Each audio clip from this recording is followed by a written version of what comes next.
Yes, yes, don't worry, don't freak out. I'm not late, I'm here. I'm just cutting it closer than I normally do.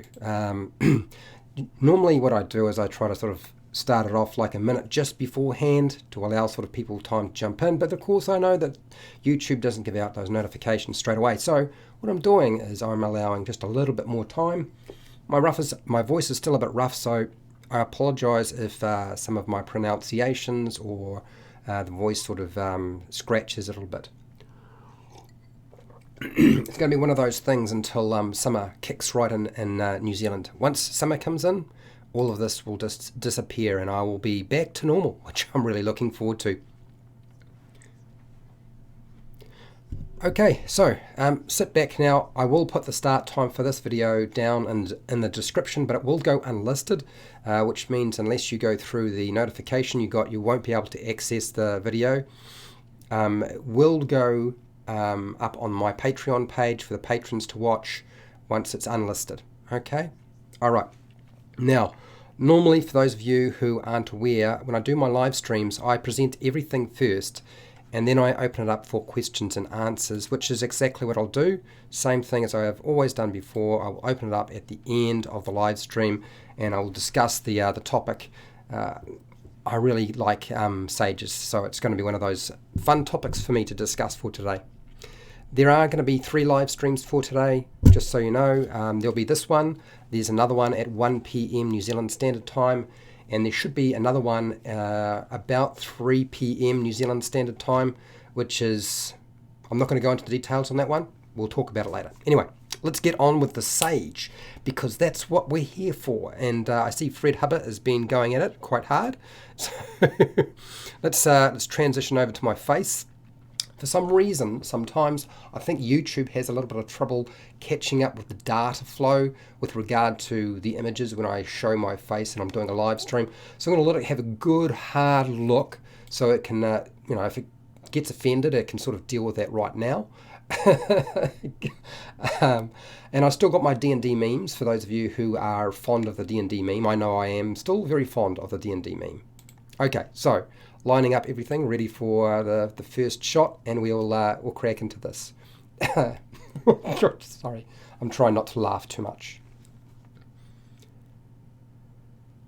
Hi, welcome to HowtoDandD. My name is Fred Wheeler, and today I'm going to talk about Dungeons & Dragons 5e. Oh yeah, we're going to talk about the background, the Sage. Now, for anybody who knows anything about me, I really like playing the monk, but my top favourite selection is the wizard, which means when it comes to selecting a background for my wizard, I tend to go with getting myself the Sage, because you're a wizard. You should know lots of different things, and I love the Sage. It's pulled me out of so many different problems. It's made me more versatile than I was before, and of course the wizard is versatile and broad and can do just about anything. Okay, obviously not quite so much the case if you are level 1, but you get the idea, right? The wizard is a really cool class, and the Sage background goes fantastic with the wizard. The foundation of any character is their background and their life experiences, what they've done in their lives, how they have approached things. And the great thing about Dungeons & Dragons 5e is they have built in this mechanical aspect, which is the background, which gives you not just a bit of flavour and interest and help you sort of use some charts and negotiate and form sort of a decent background that makes sense for your character that you can role play and interact with the other characters with and the story itself. What they've also done is they've provided you with mechanical aspects, and that's actually a good thing too. So if you turn to page 137 of the Player's Handbook, you'll find details on the Sage. There's quite a bit of information there, like all of the backgrounds. You've been spending years to learn your art. You're learning about the multiverse, ancient lore, all sorts of different things. You've been poring over books and scrolls. You've been looking at tablets, wall carvings.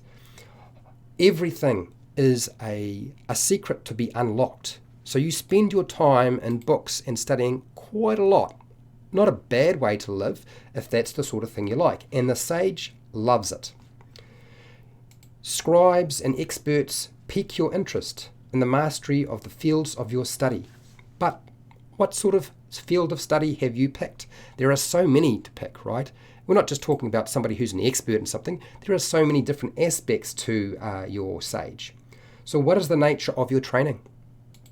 Are you an alchemist who studies the mixing of liquids and substances and how they interact? Are you an astronomer who studies the stars and the sky and the planets and the multiverse? Are you an academic who just spends their life in books, reading and studying and doing whatever just for the sake of it? Are you a librarian in a famous and ancient library and look after the tombs or tomes? There might be some tombs there as well, tomes, and books that reside there. Are you a professor, somebody who has hit the peak of their profession and is now teaching somebody else? Or do you spend your time researching, poring over books, poring through the experimentation, basically everything regarding the experimentation and sort of modification of magic and the world and nature around you? Or are you a wizard, somebody who calls on the powers of a verse and pull it to your will, unlocking it, finding out those ancient secrets, making things happen that probably shouldn't happen? Or are you just a scribe, somebody who's spent their time writing out ancient scripts, copying books, writing your own books possibly? All of these are possibilities for the sage. And there are like a truckload of inspiration in fiction. When it comes to fictional characters, whether that be books or movies, there are so many different really cool ideas you can pull from. So what are the sorts of things that your sage gets? Well, they're going to get skill proficiencies. You can pick Arcana and History. So when you're picking your character class, try not to overlap that, because that's going to be kind of a waste, isn't it? So you're going to get Arcana and History, which is a no-brainer. These are things you're going to be very, very good at. You're also going to get access to some languages. Why not? 2 languages of your choice. Now, a lot of people I know consider languages to be sort of a pointless endeavor. But I can tell you now that if you can communicate with the monsters, NPCs, and villains that you are engaging with, you're less likely to engage in a battle and more likely to get useful information that will help you progress throughout your adventure. So I don't consider getting 2 languages and a background a waste at all. I think it's actually fantastic. What sort of equipment are you going to have access to? Well, you get a bottle of black ink, which makes a lot of sense. You get a quill, a small knife, some common clothes. Not so happy about the common clothes, but that doesn't matter. You get 10 gold pieces and a letter from a dead colleague with a puzzle you have not solved yet. So this is what I love about the Sage in particular. The fact that they have built in so many different things that you can call upon and use in the game. And that particular item, that letter in itself, is a whole story and an adventure in itself. So therefore, as a dungeon master, when you see a player who has the Sage, you know they have this letter with a puzzle that hasn't been solved yet. And you can tie that into your adventures so easily. What about the features? Well, the feature you get as a Sage is Researcher. This is basically your ability to recall or learn lore. It's just easier for you to do compared to everybody else. That's because you are a Sage. You are somebody who's good at researching. You know which library to go to, which tomes and books to open. If you don't know the information, you know where to find it and whom has it. And it's only a matter of time before you will get access to it. As Hermione Ranger would know very well. She spent a lot of time in books and libraries, didn't she? Libraries, scriptoriums, universities, they are your playground. This is where you hang out. This is where you are at your strongest. Doctor Strange spent a lot of time studying and researching before he became the individual he is now. And when it comes to any kind of individual, when I classify Doctor Strange is essentially a sage. He is somebody who has mastered the skills, but he has also done a lot of study, not just in the area of magic, but also in the area of health, in the human body, in the way of how we operate. The DM has control interpreting how the secret information you can get access to. So when you go to seek your information, the Dungeon Master has to interpret that. So it does require a Dungeon Master who is going to allow you some scope for that. Even for your amazing intellect, you may require a bit more than just, I can do it because it's part of my background. This is my feature. So like all things in Dungeons & Dragons, there is a bit of a requirement to make sure that your Dungeon Master will play along with you. Otherwise, can be not quite so much fun, right? Some knowledge can't be found. It is lost to time or rests in an ancient hidden location. And of course, Gandalf and Dumbledore, they all had to deal with the same issue. Information they need to seek and find, and therefore became much more difficult to access. Dumbledore in particular really didn't know exactly what was going on with regard to Voldemort, but over time will seek out and find that information. It's not just about knowing stuff, it's about knowing how to find stuff and how to research and think. And that's certainly part and parcel of a sage. Possibly unearthing the deepest and darkest secrets of the multiverse will require following the adventure path. And this is really what your Dungeon Master is going to be doing, right? They're going to lay out something, you'll follow that path, and hopefully you'll take, which pill will it be? Will it be the blue pill? Will it be the red pill? You make that decision. You take the path that you think is most sensible and seek out the information you require, just as Morpheus did.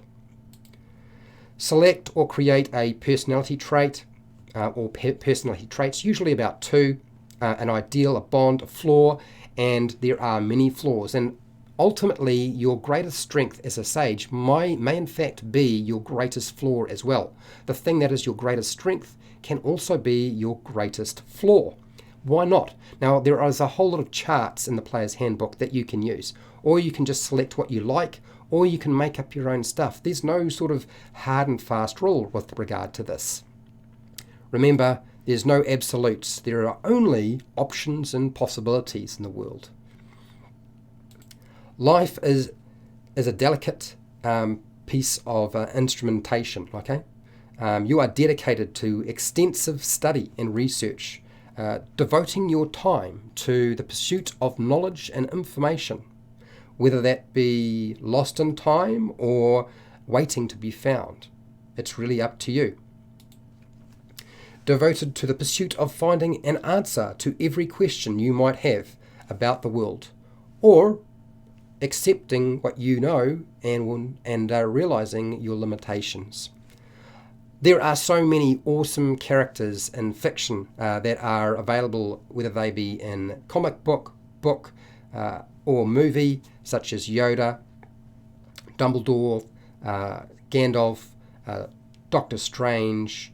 All of these are fantastic characters. I actually really enjoy playing a sage. I know a lot of players at my table don't quite understand that, but it's because when I'm building my character, it's usually going to be based around knowledge anyway. And so by having those 2 skills in knowledge, arcana, and history, I really only need to pick up 2 more, and I've covered all of my bases. So when somebody has to ask a question, 1, I should have like a high intelligence if I'm going to be going with something like a background in this area. It makes a lot of sense. And also 2, if somebody has a question, I'm the guy. I'm the guy who can answer that question. I'm the one they're going to come and ask, and I might very well be the individual responsible for providing them with the vital piece of information that will allow them to continue. Now, I have, as it happens, some more videos. One on the sailor background, if you're interested in watching that sometime. I have hundreds of videos for players and dungeon masters which you're welcome to go and check out if you want to. I have a Patreon page where you can help support me, get access to videos that go unlisted and that are only for patrons, and priority on what I make. I have a Amazon affiliate link, and I have an affiliate link to the book depository if you want to help support the channel. I also have a merchandise shelf now, which has got a whole lot of merchandise on it.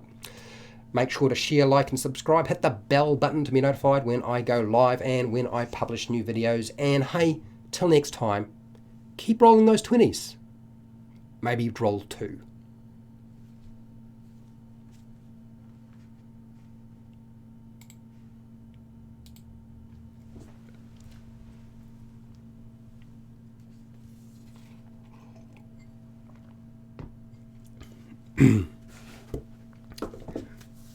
Okay, I'm not gone. I am just switching over to my glasses because the distance from the screen to my notes is different. Therefore, much easier if I put the glasses on so I can actually see what's going on. I will go back to the camera view. Bam. All right.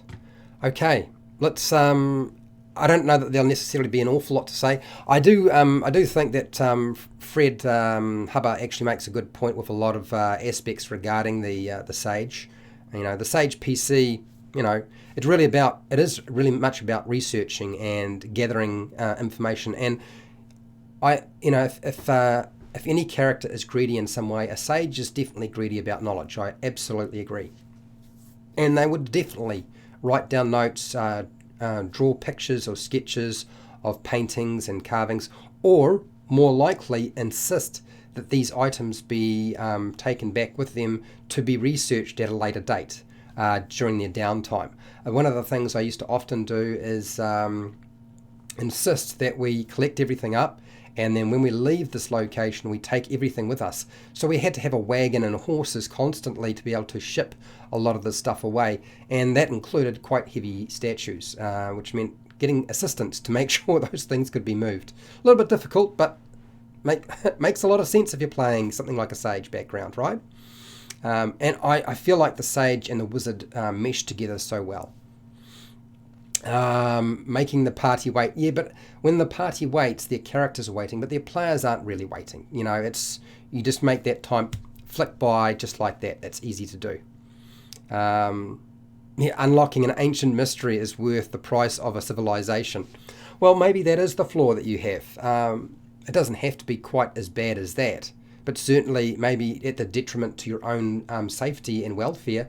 I think the Sage is certainly an example of that, an individual who would go out of their way to actually find out information that is honestly ridiculous to pursue because of the risk it places them in. Okay, personality traits. Speaking slowly, yeah. Yes, right. Everybody is an idiot, yes. Absolutely. I mean, you don't always have to play the Sage that way. You certainly could. I've played it a few different ways. Sometimes I've played it more that they're just obsessed with their books, and a lot of their time they spend is just going through all of their books. So when somebody wants to sort of engage in a conversation, they're always tied up in a book of some kind. How about YouTube started 2 minutes after Twitch. Did it? Interesting. Well, that's really peculiar. I'm not actually on Twitch TV. Well, I shouldn't be on Twitch TV. Well, I don't think I am on Twitch TV. Maybe it's just, I don't know what's going on there, mate. I have no idea. Usually today I would be on YouTube, not on Twitch TV. Tomorrow I'm supposed to be on Twitch TV, but I'm doing other things. I've got somebody coming over to teach me how to use Roll20. So that's going to be like a whole day of study for me. So I'll be doing my Sage thing. I'll be learning from a Sage, I'm hoping that's the case. Big Kid, how's it going? Languages come up so much in my games. Yeah, it makes great role-playing opportunities. Something like comprehend languages and tongues, even speak with animals, can be really useful. I would say that knowing a specific language is more useful because, one, you can understand and speak it, and you can read and write in that language. So that can be quite useful in some cases, particularly if you have to deal with script on a wall or in a book, or on a tablet or in a letter or something like that. And yes, the usefulness of language and knowledge checks is immense, unless of course you've got a dungeon master who's just running like a hack and slash. And most of my adventures have not really been that way, although at times I will allow that to sort of play out, but there's usually something going on. And I've had a lot of players who have insisted on making knowledge checks about all sorts of things, and the Sage is a great way for doing that. I know the issue for them has always been, but I'm a researcher, I should know everything. And that's the hard thing to get across to a player sometimes, that there is some interplay between what the player wants and what the dungeon master will allow. And it's open-ended for a reason. That's why it's there. Okay. Yes, a lot of opportunities for role-play when it comes to language. Our wizard has the Sage background, and what I am going to give him is an opportunity to unlock the spells from Elemental Evil PC. An Elemental Evil PC? Oh, okay. It will benefit all casters and group. Oh, well, that's interesting. Bones and Crows, you're live. That's right, I am live. Did you not think I was live? I go live just about every single day. At least 5 days a week I'm live on YouTube, and 2 days a week on Twitch TV where I'm painting and trying to chill down from the week of presenting all of this information. So yes, I am live. And you caught me live. Well done. Watch a lot of your videos. You're so much help. I'm glad I am so much help. I have been trying really hard to look through, as I work through what the patrons want, is look for stuff that there's a gap where somebody hasn't made a video or done a topic on a particular area that I can sort of help you with, whether that be a player or dungeon master. Although I have noticed that most of my videos are usually watched by somebody who's a dungeon master rather than a player, because I don't really do character builds on my channel, which that might change.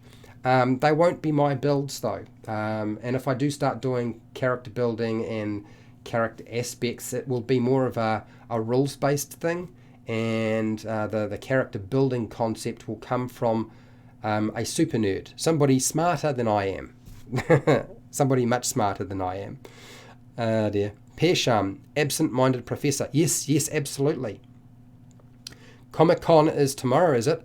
It's not really something that sort of I follow too much. I know it's supposed to be a big deal. The only information I will get about it is from YouTube. There might be some reveals. I imagine a lot of people are waiting to see what happens with Marvel and what they reveal regarding their movie schedule, because that's been the big question. Right? We know that there's going to be a Thor 4. Thor will get a 4. 4 for Thor. Yeah. So we know that's definitely going to be happening. But yeah. Sirico, good luck with your 20s. It's not too bad. Okay. All right. Cool. Awesome. Yeah, Roll20. Yeah, I'm hoping that Roll20 works out to be a tool that I can engage with. I'm still unsure how this is supposed to work, because I really don't have any time. What I'm doing now would have to be cut back if I start running games. That's the reality. So for the games to happen, there has to be a bigger carrot for it to work. So we'll see how it would go. Who knows? The first step is to learn how to use it, right? Persham, being a murder hobo ain't easy. It's hard for a hobo out there. Well, in terms of collecting information, it certainly is. Hi, Charles. Charles Reed, how's it going? My current character is a druid. Okay, so you're playing a druid that started out as a failed wizard. The Sage background gave him the background knowledge and languages, okay, and the Magic Initiate feat gave him a few wizard spells. Oh, I see what you've done there. Actually, that's not a bad idea, right? You know, you do have like at least 2 stats you've got to try and keep reasonably high if you're kind of going with wizard druid.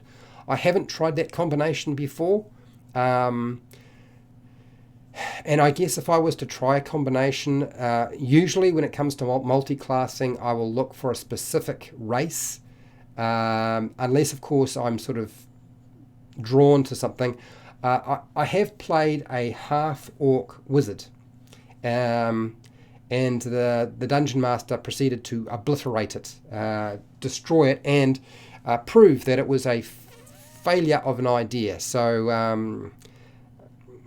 I liked the idea, I just couldn't get it to work.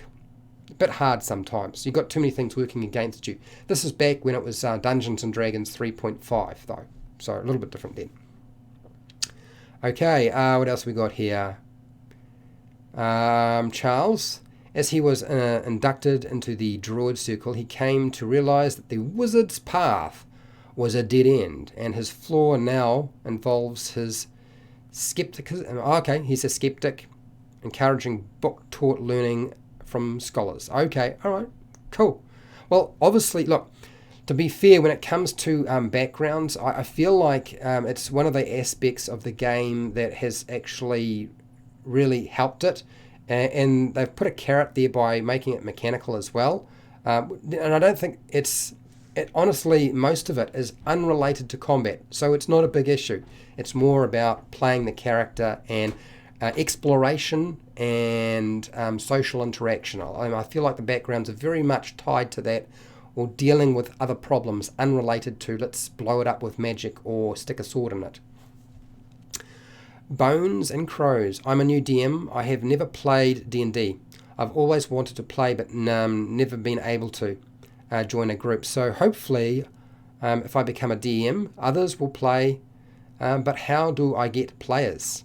Well, I've done a video on that topic. There's a lot of videos on YouTube about how to find players.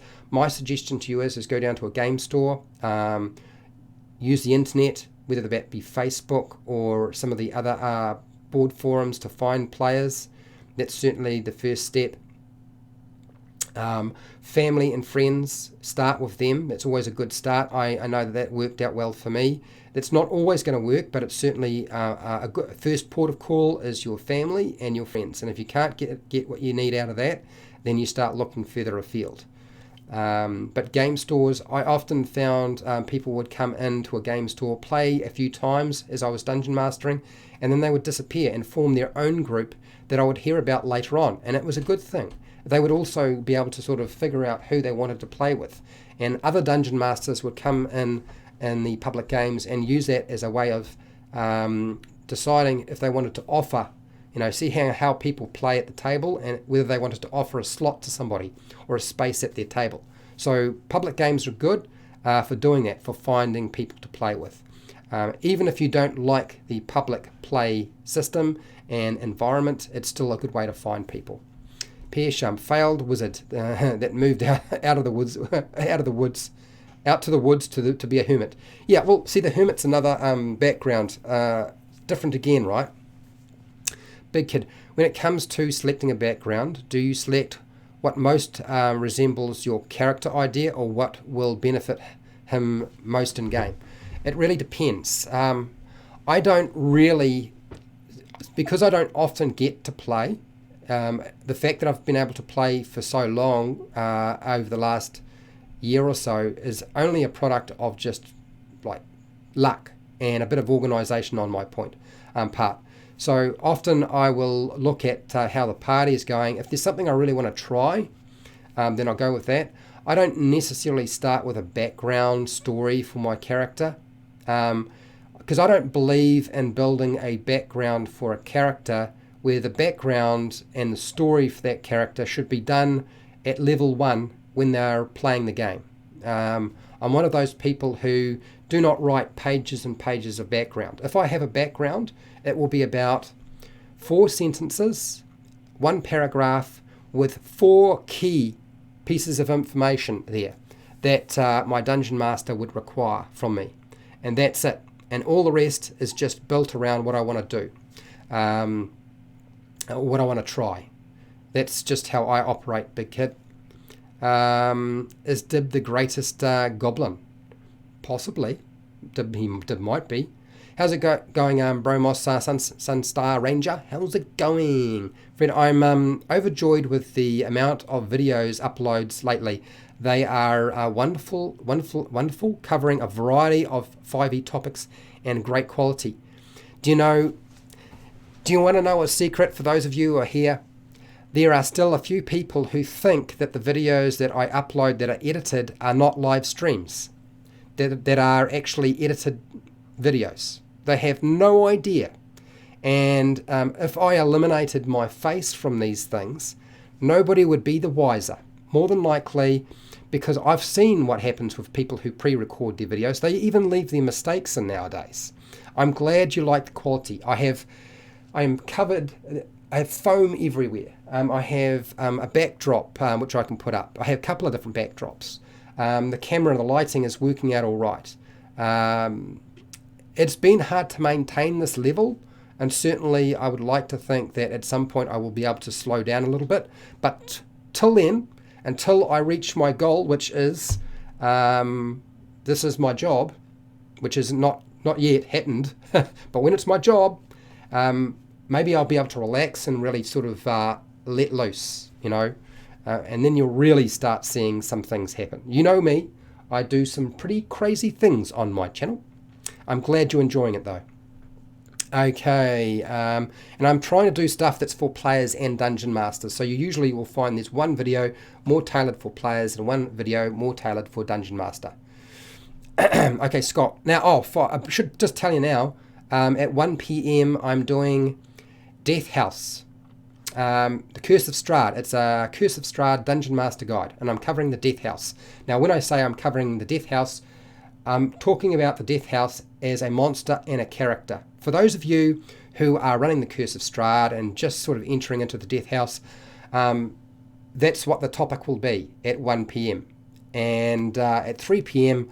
I'm talking about keep rolling those 20s.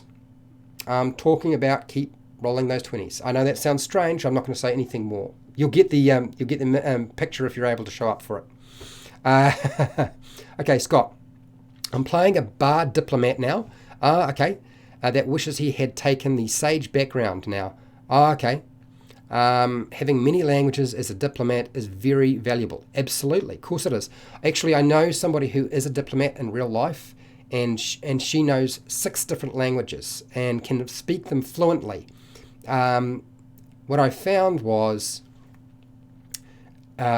people who are really good at languages keep trying to pick up new languages.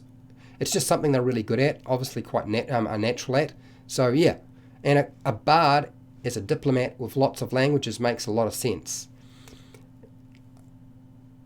I would imagine, if I still, I guess there are a few feats and ways of picking up additional languages, so that can be done. I mean, you could always change to the background sage and go from there. Pierre Sham, can't get enough Fred in my life. Well, I'm glad you can't get enough. That's good news. Solo adventures. Yeah, I suppose you can. Look, the Dungeons and Dragons Essentials kit is supposed to have a solo adventure in there that allows you to actually play through.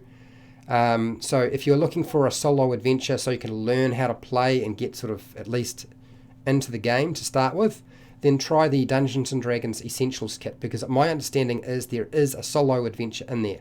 I do think, though, you still need at least 2 people. 2 people being that you need a dungeon master and a player. I don't think it's solo and just one person can play through. But I haven't had a chance to actually check it out. It's not going to be available to me till about September, and then I'm still going to have to order it, and then I'm in New Zealand, so it's going to take time to ship to me. But that will probably be the next major series of videos, which will cover that adventure that's in that box. Okay, what else we got here? Sunstar Ranger, what do you got here? I love the background feature of 5e. My group has made many homebrew backgrounds in their games. I think that's a good thing. I think the idea of actually creating more backgrounds, I like the idea. One of my favourite aspects of Dungeons & Dragons 5e is the backgrounds and making more backgrounds, and homebrew backgrounds are always good because they give you some good advice on how to actually do that and do it well. So the Dungeon Master doesn't just say, no, I will not do that. And races. I think races and backgrounds being at the top of the order, races under that. I'm not fond of custom spells or custom classes or archetypes. I feel like that is always problematic, but things like backgrounds, perfect, and they work so well, and it's a good way of tying a player into the adventure story in some way. And also, look, right now, the campaign I'm playing in, we all have the background knight. We're Knights of the Unicorn. We all selected exactly the same background, and that is how we tied ourselves together. We all work for the same organisation. Pearsham, there are materials on the intraweb for it.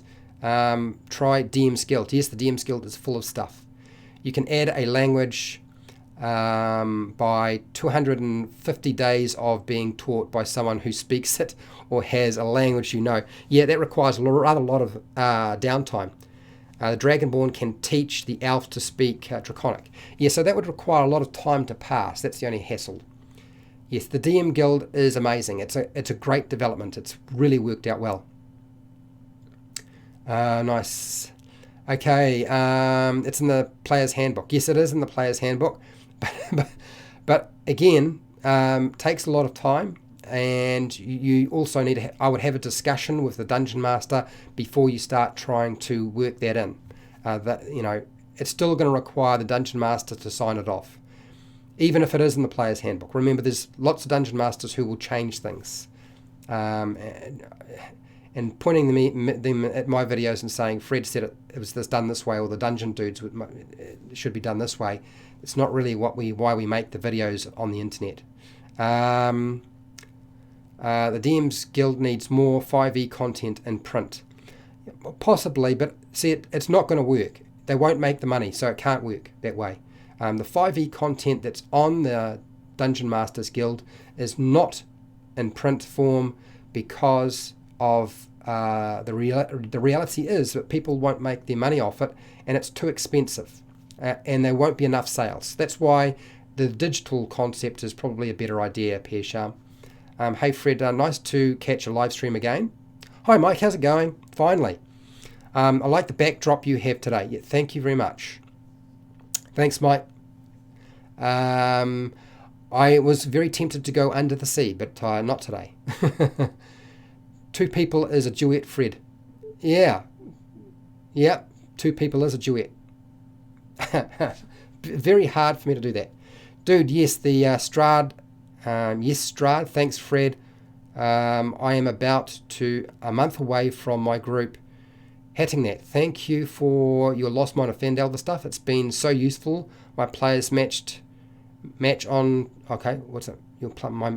My players match onto your little details like a carved statue. Yes, they do look for every little bit and piece. Everything is supposed to be a hidden secret to be revealed. Esbar the Bard YouTube channel has some demos of him running solo adventuring. Yes, so does Dawnforge Cast ran some solo adventures. There's actually, I believe you might find some solo stuff on WAS20 as well. I think Nate has got something there. Thank you for the super chat, Daryl. Thank you very much. That's awesome. Hey man, you've been putting out some great videos. Yeah, I feel like I have.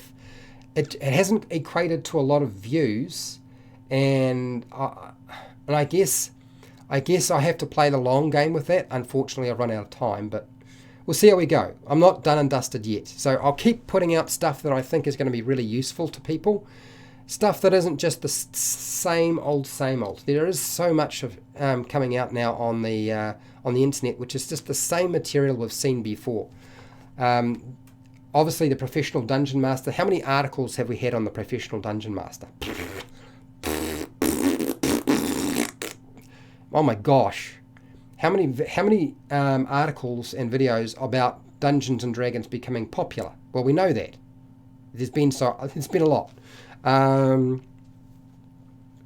Sirico, outside and in, it's made my life super easy. Giving a little time for a DM. Okay, yes, Yeah, I know a lot of the stuff that I do is essentially doing all the homework that a Dungeon Master needed to do with regard to the Lost Mine of Phandelver.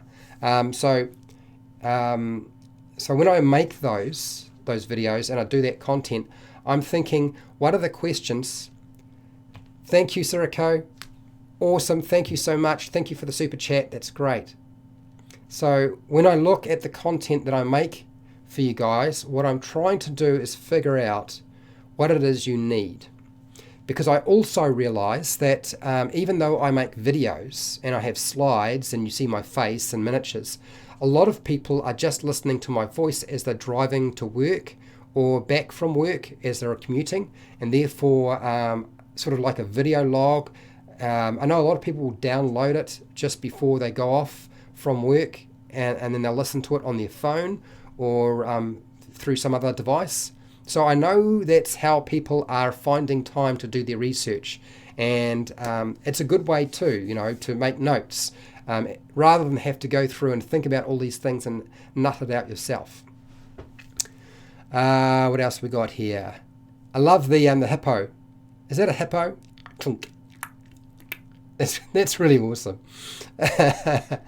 Ah, dear. Okay, so where are we? Yes. Oh, Fred, what do you got here? He is now his own DM, solo running a party of 3 to 5 PCs. Okay, yes. I believe Esper is running games for other people as well. So he's not running a solo game. He might be running one solo game, but I know he does run for a group of people. Okay, Bones and Crows. What do we got here? I just got the Lost Mine of Phandelver. Okay, good. Okay, as a new DM, is that a good place to start? I want to make sure I'm starting on the right path. Okay, so here's the thing. There are a lot of people who think that the Lost Mine of Phandelver is a terrible adventure. And I will tell you now, the structure of the Lost Mine of Phandelver is very much like, there are bits that aren't there. It is not all there. It's not just all laid out for you, okay? But it's structured in such a way that a Dungeon Master could get by. The only part of the Lost Mine of Phandelver that is problematic is the lead-in with the caravan, with a wagon load of mining bits and pieces, that being transported from Neverwinter through to Phandalin is not a strong lead-in. You really must. There's only one line in there, and you really want to go and check out my videos on why help Gundren Rockseeker, okay? Because it talks about making sure to get a really strong link, and the adventure only provides you with like a few sentences, if that, talking about what you should do. So I provide you with a lot of information around that. The first combat encounter is it's really brutal. So make adjustments. Don't get married to the concept of a player's character dying. They have to make a new character. I would suggest to you that if some of the characters die or the entire party gets wiped out, then find some way to bring them back. They get captured and find themselves in Cragmore hideout, and then they can escape. Or maybe if one of them gets lost, they go back to Neverwinter and somebody raises them from the dead. That's my suggestion to you. I mean, I've talked about how to deal with character death in the Lost Mine of Phandelver. Ultimately, the adventure itself is well structured. It's structured like an old style Gary Gygax adventure, okay? And that is actually a good thing. When you think about Keep on the Borderlands, it is actually a really good adventure. The dragon is deadly and dangerous, but if they are level 4 or 5, they'll be pretty much fine. Unless, of course, you've got a really smart dungeon master and they've been watching my videos and they've figured out how to play Venom Fang. So my suggestion to you is the starter set, Lost Mine of Phandelver, is a good place to start. I did do a video as well on good adventures for beginner dungeon masters. So Adventures for Beginners, I think it's called. And I just put it out, it's not that long ago. So certainly have a look at that. I provide you with a few different options if you don't want the Lost Mine of Phandelver. But again, for its price and what you're getting, it's a good deal.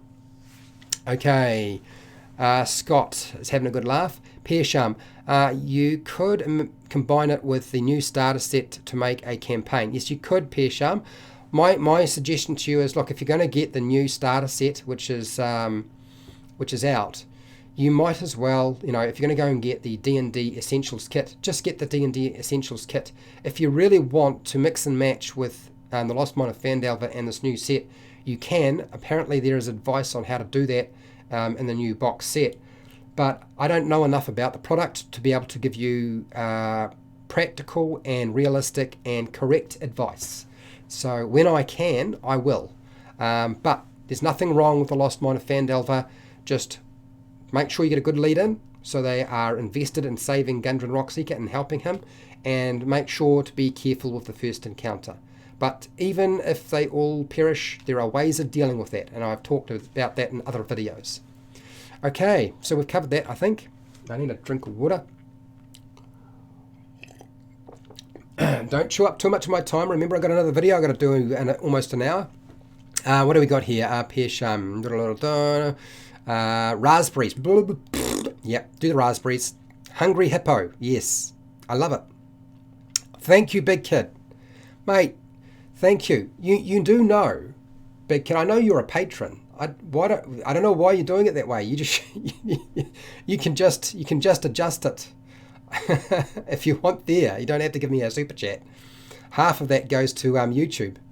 I think the percentage I get off Patreon pages, I think about, is it 5 or 8% goes to Patreon, and I get the rest. And so it's just about money transfer issues after that. So you can adjust. You can adjust the sum per month. You don't have to stay where you are. Okay. Thank you though very much, Big Kid. Thank you for the super chat. And we've got a lot of hippo action going on here now. More hippos. Okay, what do you got here, Fred?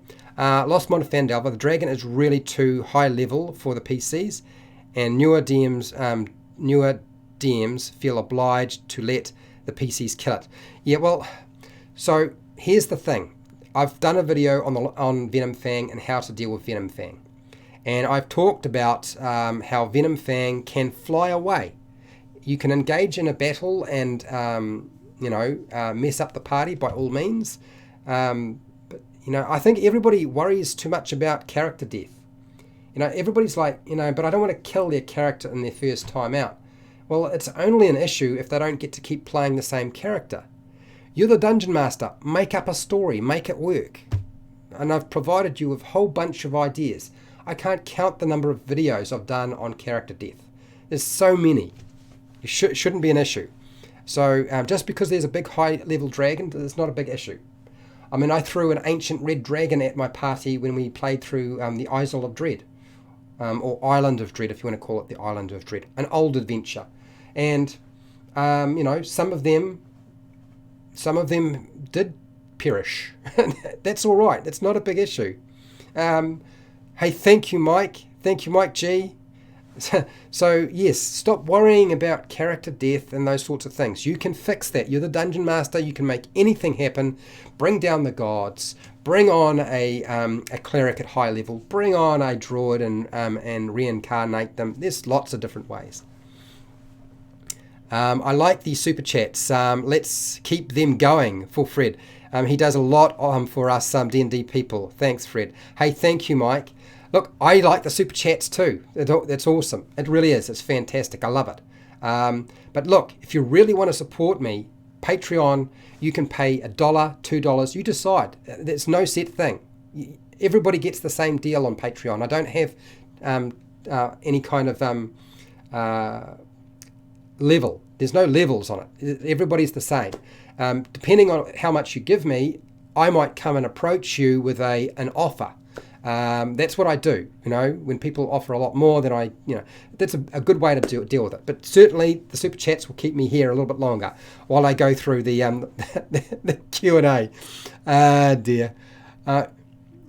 Jean Pablo, how's it going?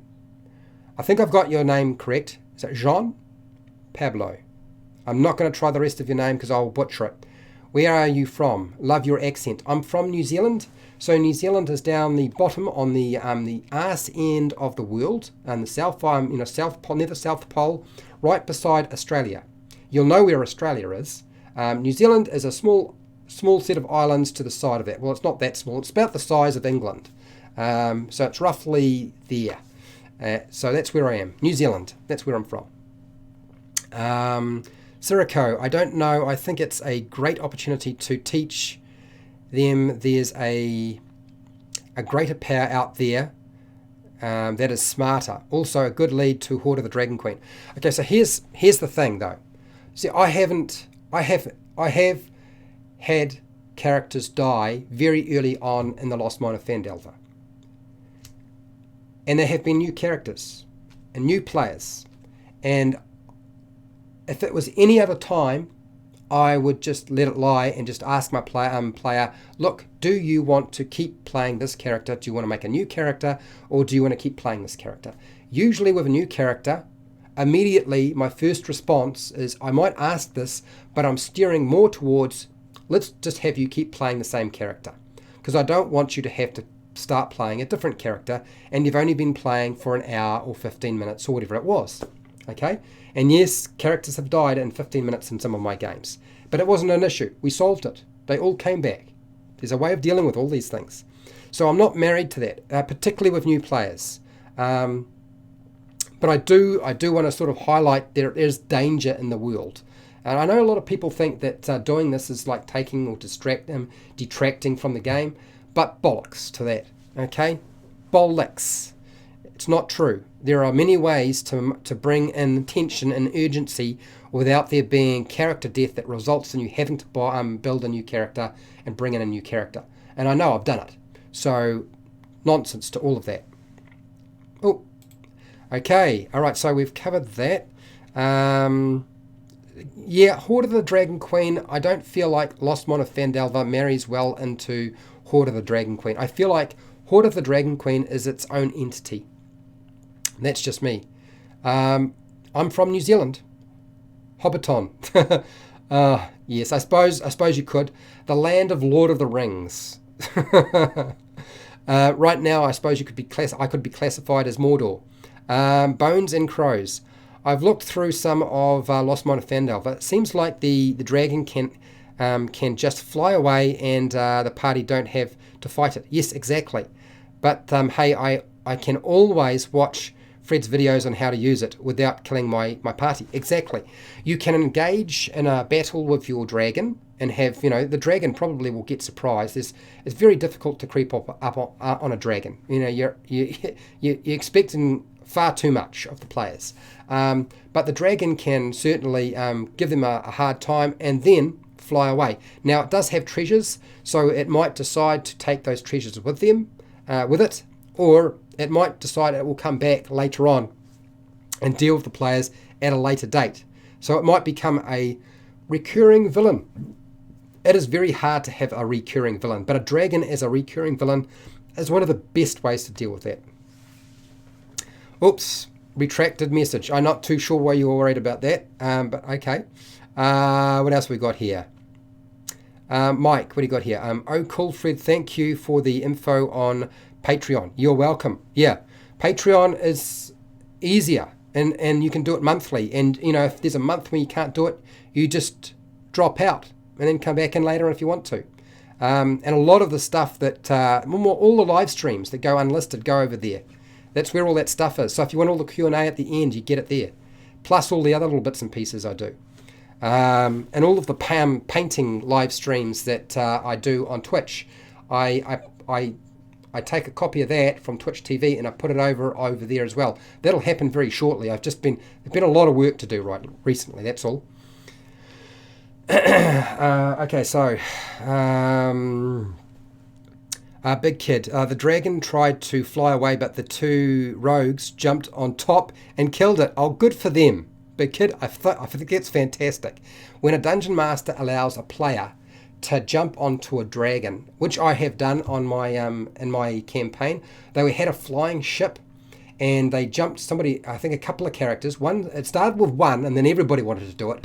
It started with one jumping off the ship onto a Dracolich or a zombie dragon that had a villain as a rider. And there was a big battle that took place and lots of acrobatics checks and so forth. And then everybody decided they would have a go. And of course, a few people failed and fell. Some managed to grab hold of the side of the ship. Some managed to grab hold of the side of the dragon and hang and dangle from it. Others just fell, and that was hilarious. But we were playing at high level at that point, so often they have magic or ways of surviving the fall. Or the flying over water. Water's not that soft when you fall a long way, but hey, certainly a way. I think jumping onto dragons wonderful. Siriko, what's your favourite and worst cantrip as a DM? Okay, my favourite cantrip. If we ignore cantrips that are damage dealing and we just deal with utility, then I would say my favourite cantrip for me is mending. And the reason being is there are so few spells out there that can fix something. So I love mending. I think mending is potentially capable of fixing a magic item that has broken. As long as you have all the parts and the break is not too big, or the damage is not too large, then you can fix a magic item, put it back together. It might still need magic imbued into it, but if it hasn't lost its magic, I think that's like fantastic. And I can't count the number of times when mending has been like the only spell we could possibly access that would solve an issue.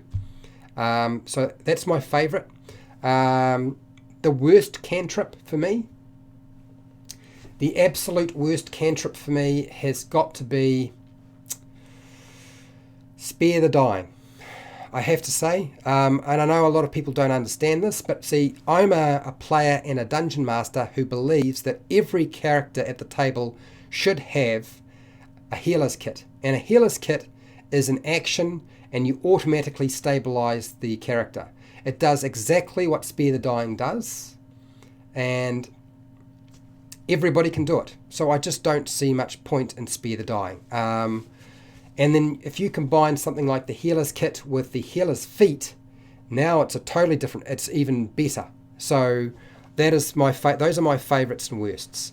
When it comes to damaging cantrips, Eldritch Blast is pretty good, but Toll the Bell is way too powerful as a damaging cantrip.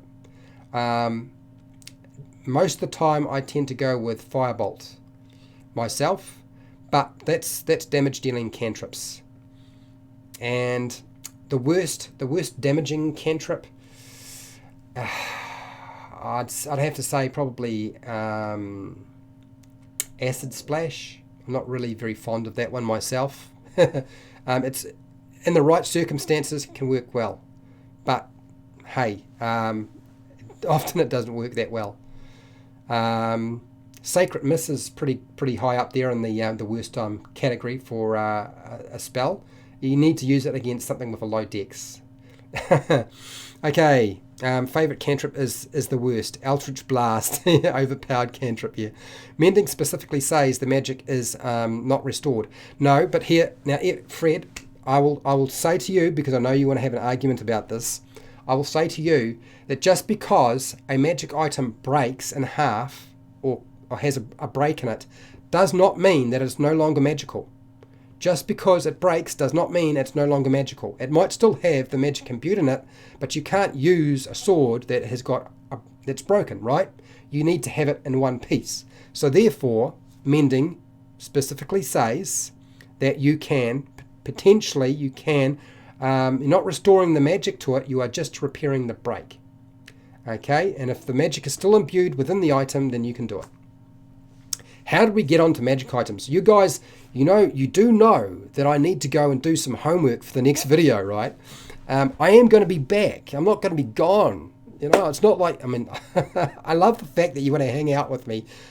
This is obviously one of those videos the patrons are going to get a lot out of, because you guys have asked me so many questions. Clearly, do I need to do a best and worst cantrip? You know, like Nerdarchy's done that to death. Like, how many times have they done that video? Like, you could watch that video till the cow goes home. Will the cow ever go home? Bones and crows. Do you do voices when you DM? No, I don't. I very rarely do, and I usually don't maintain them.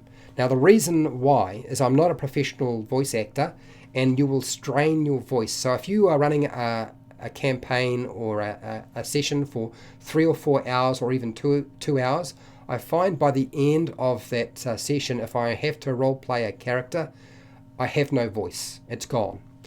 So I can't usually maintain a voice for very long. That doesn't mean I don't do them, but I won't necessarily do them for long. And if the players catch on and love the voice that I am doing, if I do a voice and they don't want to kill the character and they want to talk with it endlessly, then I will kill the character somehow, just to put myself out of the misery, or I will go out of voice and go back to my normal voice. Otherwise, it's just too hard. Let all the voice actors do all that sort of stuff. They've got strategies for dealing with that. But do I put myself into the place of that character? Yes, I do. You will often find me using my own voice, but I will act as if I am that character. That I can do, and I can do that pretty well usually. Pesham, Eldritch Blast scales ridiculously. Well, a lot of the cantrips are actually, you know, they might not do as much as some of the other spells, but they're still pretty good. Scott, the worst cantrip for me is Druidcraft. Needs a little something else. Druidcraft is very specific. It's got a purpose. You can build traps with Druidcraft. Yes, you could in the right environment. Probably not so much in a dungeon, but in a wilderness area, yes, you could. My group passed some things by Druid casting a flower. Okay. Passed some things by Druid casting a flower. I don't know what that means. Pesham, you need more Fred. We need more Fred. You're going to get more Fred. There's three streams today, guys. 3 of them. One of them I'm supposed to be doing in less than an hour now. Sirico. Goblins be dumb and like flowers. Okay. I still don't understand what that means. I get up to voice and mime my actions for my NPCs and villains. I used to do that, big kid, particularly in public games. Now I just get tired. That doesn't mean I won't get up sometimes, because sometimes I do. Sirico, agree standing DM is where it is at. It can work really well. It certainly will get the players to pay attention to you. By standing up, I suppose I should actually talk about this, shouldn't I? Should talk about standing up as a dungeon master. Yeah, use your own voice. I'm too lazy to stand. Yeah, I can understand that too. I'm a lazy dungeon master. But it is a very good technique and strategy for dealing with getting people's attention and pulling people in. And it makes it easier to move around the table. Hi Matt Finch, how's it going? What is your favourite version of Dungeons & Dragons, and are you a fan of V5's more simple format? Okay, so for me, here we go, Matt Finch. For me, Dungeons & Dragons, the basic adventures are my favourite because of their format and simplicity and length. Okay, the basic adventures. The rule system that I prefer is Dungeons & Dragons 5e. Because out of all the systems, it is still, to my way of thinking, the easiest version of the game. Am I happy with Dungeons & Dragons 5e? No. No, I want them to strip it back even more, because I run a channel that teaches people how to play. And my goal has always been to get 4 and 5-year-olds playing as well, with their parents. So I would like a machine, a rule system, which is so stripped back that that a player who is 5 years old could play it, and then you tack on the additional mechanics you need to the game if you want something a bit more complicated. And we never really got that with Dungeons & Dragons 5e. They say we got it, but we didn't. We didn't get what I was looking for. So that's my view. I have played Pathfinder. I've played 3.5. I've played 4E, 5E. I've played a little bit of second edition. I never really played the very first version of the game, but I've run some of the adventures. Just converted them for the format and the rule system that I've been in. So that's sort of what my view is, Matt, on that. Okay. Bones and crows. For example, if you was role-playing a goblin, how do you role-play it without changing your voice? Sorry, Fred. Like I said, I'm new. Imagine you are naughty and disgusting. Imagine you are being naughty and disgusting. Put yourself in the position of being like a 2-year-old who wants to pick their nose and rub it on you, and pretty much go the way of being disgusting and naughty and young. That's the easiest way to deal with being a goblin. If you're wanting me to do it right now, my voice is going to go. I have to go, guys. I have to get ready for the next video.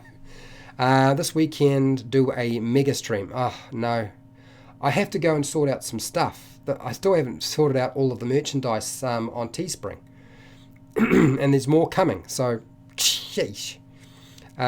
Scott, I'd like to see them break the game down completely by action economy.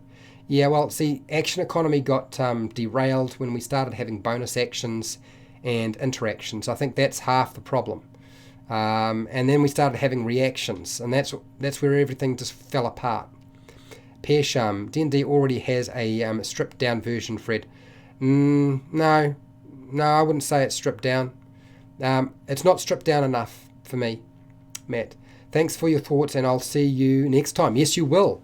And I have to go. I have to go, guys. I've got another video to do in like less than an hour, so I have to go.